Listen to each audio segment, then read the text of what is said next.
Welcome back to the Celebrity Channel. Let's take a look at the huge wealth of famous people in the world. Frank Fritz, in 2023, has amassed a considerable fortune from his career in the buying and selling of antiques. With effort and a sense of value, he has built an incredible collection of rare and unique items. Frank's estate includes pieces from various historical periods, including antique pieces, beautiful artwork, a collection of antique coins, and sparkling jewelry. He has invested part of his fortune in real estate, owning several houses and a large suburban ranch. Frank Fritz's personal life in 2023 is also marked by success and enviable. He lives in a lavish house with spacious space and luxurious design. Luxury and relaxing travels to beautiful destinations around the world have become an integral part of Frank's life. Frank not only focuses on enjoying a luxurious life, but also devotes his time to philanthropic activities and contributing to building the community. He is involved in charitable activities, supporting organizations and projects that improve the quality of life of those in need. Frank Fritz, with his impressive fortune and prosperous personal life, has become an admirable and successful man. His passion and dedication in the field of buying and selling antiques has helped him build a desirable life and at the same time make a positive impact on the surrounding community. Frank Fritz, in 2023, has not only made a significant fortune, but has also built a successful personal brand in the field of buying and selling antiques. With his fame from the TV show American Pickers, Frank has become an icon in the industry.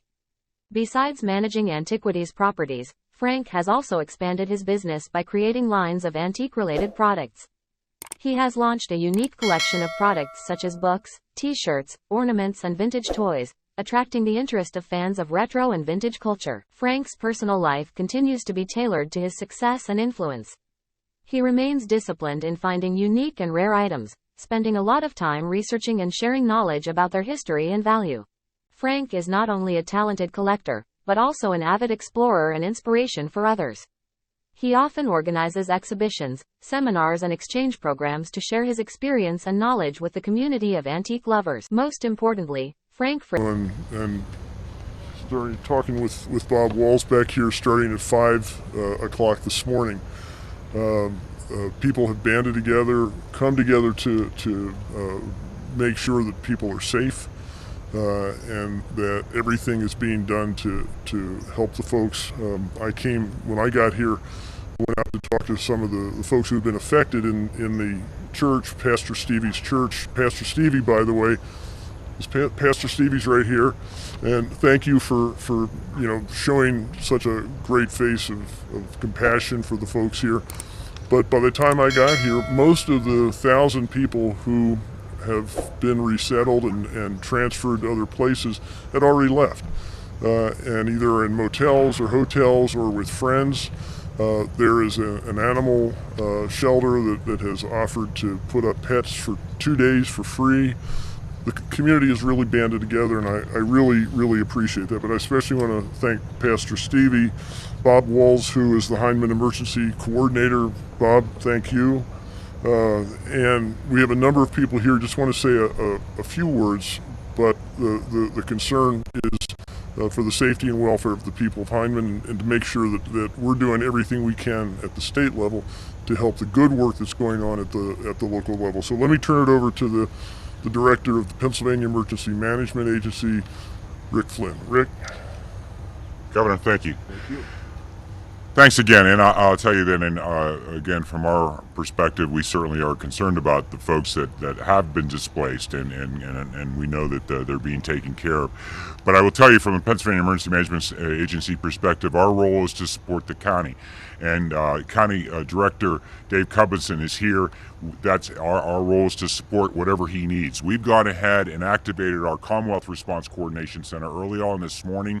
When we first got the call, we brought in state agencies and everything from PennDOT, the Department of Health, Department of Human Services, Department of Environmental Protection, all heavily engaged in Harrisburg, but also have resources and assets on the ground. We brought our satellite trucks in and our area office staff in to support.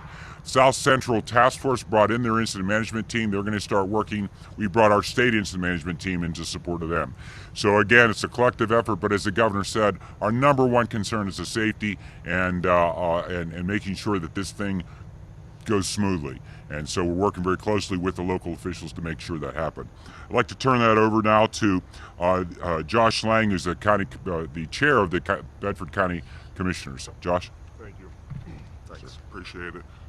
First, let me just say by mentioning today was an unfortunate incident, and my thoughts and prayers are with the families of all those that are affected. I'm proud to live in a county where the community does come together to assist those families in need. I've had a few different situations where we've had to band together as a community under emergency situations, and I can honestly say that our 911 EMS here in Hyman, the church opening up their doors, volunteers with the American Red Cross, Salvation Army, and I'm sure I'm missing a lot, but there's a lot of people that came together today to support those families, and I appreciate the updates we've been getting from the county perspective, and we're going to work to make these families whole again. And again, my thoughts and prayers are with them at this time. And I know it's not an easy thing for them to be dealing with, I'm sure. I'll turn it over to my colleague, Commissioner Barry Dallaire. Thank you, Josh. I was here at 11:30 today, quarter to 12, when we got informed that we needed to leave the school and move away from the community because there was a lot of concern about the freight car that was on fire. I was truly amazed at the efficiency of moving over 1,000 people out of their homes. We have 450 structures in Hyman Borough. We have another 18 on the hillside of the township. Everybody was relocated, and we're just very grateful for that. And I would just tell you that we've talked for a long time about the need for cell service in Hyman. Hopefully the microscope that's being put on this event will help us get cell service in Hyman for a safety reason for none other. And we just thank the good Lord everybody's safe. I'm going to introduce Senator Langerholtz, who has been here and been very supportive all day. Thank you very much. Thank you. Let me just echo those comments by Commissioner Dallaire. Thank God no one was injured in this. And I want to thank all the first responders across all levels, from local, state to federal. Thank the governor for being here and offering his support. And it's really a testament to the close-knitness of this community and how so many people were able to come together and really provide for all different levels to make sure that this displacement goes smoothly. And I would ask that everyone continue to keep those first responders in their prayers, because there's still a long way to go here. We thank God that no one was injured. I overheard someone saying here while I was touring the facility here that property can be replaced, but human lives cannot. So we're very thankful. We know that there's still a long way to go, and there's still the first responders will be putting themselves in harm's way.